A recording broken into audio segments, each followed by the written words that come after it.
ഊബറിനെ തടുത്തിട്ട് വീണ്ടും അയാൾ ഞങ്ങളോട് പ്രൈസ് കുറച്ചുകൊണ്ട് പറഞ്ഞു, നിങ്ങൾക്കൊന്നെങ്കിൽ 2000 രൂപ തന്ന് ഞങ്ങളുടെ വണ്ടിയിൽ യാത്ര ചെയ്യാം, അല്ലെങ്കിൽ തിരിച്ച് ട്രെയിൻ കയറി പൊക്കോ എന്ന്. ഹോസ്പിറ്റൽ കേസാണെന്ന് പറഞ്ഞിട്ടും അവർ ഞങ്ങൾക്ക് തന്ന ഫൈനൽ മറുപടിയായിരുന്നു അത്. ഒരാളുടെ പേഴ്സണൽ റൈറ്റ്സിന്റെ പുറത്ത് കയറി നിന്ന് ഇങ്ങനെ പെരുമാറാൻ അവർക്ക് എന്ത് റൈറ്റ്സ് ആണുള്ളത്? നേരായ രീതിയിലൂടെ സമ്പാദിക്കുന്ന മനുഷ്യരെല്ലാം അധ്വാനിക്കുന്നതും കാശുണ്ടാക്കുന്നതും അത് സൂക്ഷിച്ചു മാത്രം ചെലവഴിക്കുന്നതും നാളെയും അവർ കല്ലലില്ലാതെ ആരുടെയും മുന്നിൽ കൈ നീട്ടാതെ സമാധാനത്തോടെ ജീവിക്കണം എന്നുള്ളത് കൊണ്ടാണെന്നാണ് ഞാൻ മനസ്സിലാക്കുന്നത്. അതുകൊണ്ട് തന്നെ ഞങ്ങളും അധ്വാനിക്കുകയാണ് എന്നും പറഞ്ഞ് മറ്റൊരാൾ കഷ്ടപ്പെട്ട് സമ്പാദിച്ചു വെച്ചേക്കുന്ന അവന്റെ പോക്കറ്റിലെ പൈസ ലക്ഷ്യമിട്ട് നിർബന്ധിച്ച് ഇത്തരം ടാക്സി സേവനങ്ങൾ അടിച്ചേൽപ്പിക്കുന്നത് ബലാത്കാരമായി പിടിച്ചു പറിക്കുന്നതിന് തുല്യമല്ലേ?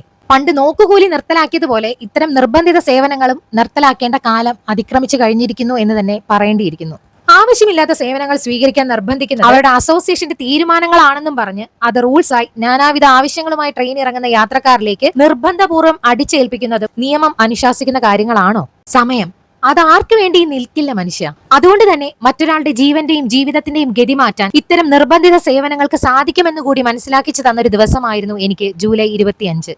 മനുഷ്യനിലെ മനുഷ്യത്വം തോറ്റുപോകുന്നത് കാണുന്ന അല്പമെങ്കിലും മനുഷ്യത്വമുള്ള ആർക്കും തോന്നുന്ന വികാരങ്ങളായ സങ്കടവും ദേഷ്യവും നിരാശയും എന്നിലും തളം കെട്ടി നിന്ന ദിവസം. ഇങ്ങനെ കഴുത്തറുത്ത് പണം മേടിക്കാൻ തിടുക്കം കൂട്ടുമ്പോൾ വന്ദേ ഭാരത് പോലുള്ള ട്രെയിൻ ഇറങ്ങുന്ന എല്ലാവരും കാശുകാരുമല്ല, ഗൾഫിൽ നിന്ന് വരുന്നവരുമല്ലെന്നത് ഓർക്കണം. യാത്ര മുടങ്ങി വീണ്ടും തിരിച്ചുപോയി ആ സ്റ്റേഷനിൽ ഇരുന്നപ്പോ ആ സന്ദർഭത്തിന് യോജിച്ചത് കൊണ്ടാകണം കറുപ്പ് സിനിമയിലെ ഇന്ദ്രൻസിനും മകൾക്കുമുണ്ടായ അനുഭവം ഓർമ്മയിൽ വന്നത്. ഞങ്ങൾക്ക് സമയത്ത് പോകാൻ വേറെ നിവൃത്തിയില്ലാതിരുന്നിട്ടും അവരുടെ നിർബന്ധിത സേവനം വേണ്ടെന്ന് വെച്ചതും റെയിൽ മദതിലും കാസർഗോഡ് റെയിൽവേ പോലീസ് സ്റ്റേഷനിലും വിളിച്ച് പരാതി കൊടുത്തതും യാത്ര മുടങ്ങിപ്പോയതിന്റെ അമർഷം കൊണ്ട് മാത്രമായിരുന്നില്ല. ഇനിയും അതുവഴി പോകാനിടയുള്ള രോഗം ബാധിച്ച് പൈസയ്ക്ക് ബുദ്ധിമുട്ടുന്ന നല്ലതും സുരക്ഷിതവും താങ്ങാൻ പറ്റുന്നതുമായ സേവനങ്ങൾ നിരസിക്കപ്പെടാൻ ഇടയുള്ളവർക്ക് കൂടി വേണ്ടിയായിരുന്നു. അവരുടെ ലൈസൻസ് കട്ടാക്കിയേക്കാമെന്ന് MDV ഉദ്യോഗസ്ഥരോ പോലീസോ മറ്റും എന്റെ ഹസ്ബൻഡിനോട് പറഞ്ഞപ്പോൾ അത് പ്രൊസീഡ് ചെയ്യരുതെന്നായിരുന്നു ഞങ്ങളുടെ മറുപടി.